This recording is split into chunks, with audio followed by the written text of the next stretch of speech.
Now I'm just confused because Kell Brook, Special K, the special one, the 147-pound IBF champion of the world, is fighting Frankie Gavin.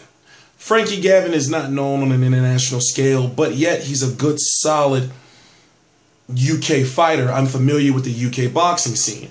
If you don't know, he lost to Leonard Bundu. Leonard Bundu just pretty much beat him up, outworked him. He lost, what was that? That was a split decision, if I'm correct.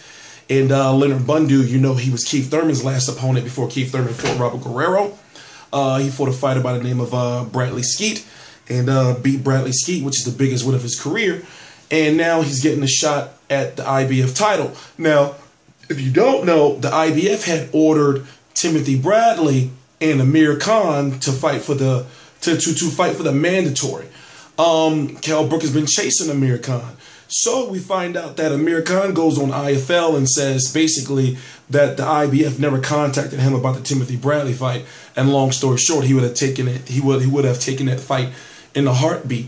The IBF comes out, the president, you know, excuse me, the chairman himself. By the way, we have all that information, you know, go to Be Real TV. It's the link right below in the description box. And the interview with the chairman of the IBF is right there. So you have the chairman of the IBF saying basically, yes, we did contact Khan's team and they turned down Timothy Bradley, basically.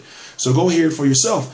So with that, you had the IBF say, okay, well, now let's go a little bit further down the ladder. They ordered Timothy Bradley versus Frankie Gavin. So what does Eddie Hearn, the promoter of Matchroom Sport, Matchroom Boxing, the promoter of Kell Brook does, he goes and gets Frankie Gavin, he goes and puts together Frankie Gavin versus Kell Brook. Now, my opinion, just my opinion, Frankie Gavin is a better quality opponent than JoJo Dan.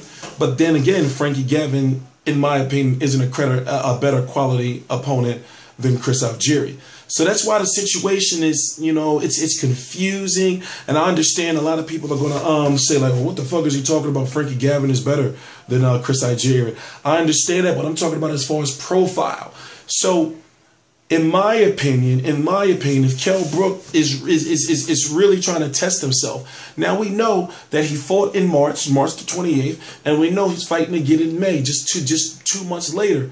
His next fight has to be a big fight, and what they're talking about is Brandon Rios. So therefore, what you're seeing is for Kell Brook in 2015, is JoJo Dan, Frankie Gavin, and then Brandon Rios, if the Brandon Rios fight comes through. Now, if you look at those 3 fights, that's the biggest 3-fight stretch in his career, because one thing about Kell Brook's record, if you don't know, go check it out. It'll never be a situation where his opponent's win-loss records will be more wins than losses. He's fought some guys that got some horrendous records. So when it comes to, you know, his biggest 3-fight stretch, you know, or 4-fight stretch, with Sean Porter, JoJo Dan, Frankie Gavin, and then if it's Brandon Rios, that's a pretty quality, you know, for him to have just won the title, you know, not even a year ago. It's a pretty good, you know, foundation.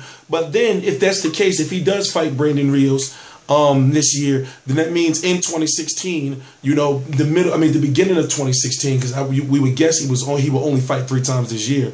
In 2016, he's got to have a Keith Thurman or a Robert Guerrero, you know, or Amir Khan.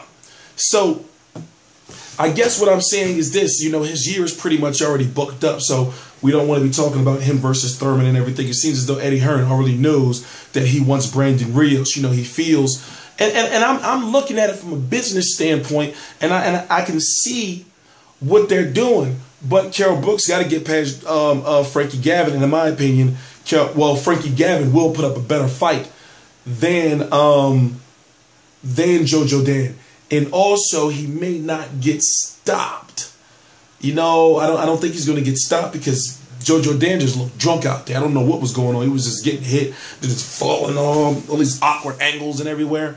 But if you don't know, I'm TstreeT Controversy with RealCombatMedia.com. I cover every single major fight live. It is official. The press conference is right here on the channel. It was very short. Because basically what it was is they did the press conference for, the Anthony Joshua, and of course, the main event. And basically what we saw was that it was kind of rushed together a little bit. So you can tell that Eddie Hearn just literally called up Frankie Gavin like last week and just said, all right, well, let's get this fight popping. And remember, right now it's April the 11th, closer to 3 a.m. Eastern Standard Time. And Kell Brook just fought 2 weeks ago. So the footage of the press conference is right here on TstreeT Controversy. This is TstreeT, courtesy of B-Roll TV. On TstreeT Controversy. This is TstreeT Controversy live of RealCombatMedia.com. And I cover every single major fight live. Please subscribe.